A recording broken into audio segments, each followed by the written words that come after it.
Saturday ಮಧ್ಯಾಹ್ನ ರಾತ್ರಿ ಊಟಕ್ಕೆ ಮೆಂತ್ಯ ಪರೋಟ ಮಾಡೋಣ ಅಂತ ರೆಡಿ ಮಾಡ್ಕೋತಾ ಇದ್ದೀನಿ. ಸಂಜೆನೇ ಮಾಡ್ಬೋದಿತ್ತು, ಬಟ್ ಸಂಜೆ ಟೈಮ್ನಲ್ಲಿ ಬೇರೆ ಕೆಲಸ ಇದೆ ಮನೆಯದೆಲ್ಲ, ಹಾಗಾಗಿ ಇವಾಗಲೇ ಮಾಡಿಟ್ಕೋತಾ ಇದ್ದೀನಿ. ಚಟ್ನಿ ಪುಡಿ ಖಾಲಿಯಾಗಿ ತುಂಬ ದಿನ ಆಗಿತ್ತು, ಹಾಗಾಗಿ ಬೆಳಗ್ಗೆನೇ ಶೇಂಗಾ ಬೀಜ ಹಾಗೆ ಕರ್ಬೇವಿನ ಸೊಪ್ಪನ್ನು ಹುರಿದಿಟ್ಟಿದ್ದೆ.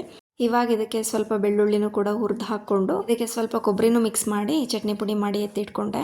ಈ ಚಟ್ನಿ ಪುಡಿಗೆ ಮೊಸರನ್ನ ಹಾಕ್ಕೊಂಡು ಮೆಂತ್ಯ ಪರೋಟ ಜೊತೆ ತಿಂದ್ರೂ ಕೂಡ ತುಂಬ ಚೆನ್ನಾಗಿರುತ್ತೆ. ಮೆಂತ್ಯ ಪರೋಟ ಮಾಡೋದಕ್ಕೆ ಚಿಕ್ಕ ಚಿಕ್ಕದಾಗಿ ಮೆಂತ್ಯ ಸೊಪ್ಪನ್ನ ಕಟ್ ಮಾಡಿ ಹಾಕ್ಕೊಂಡಿದ್ದೀನಿ.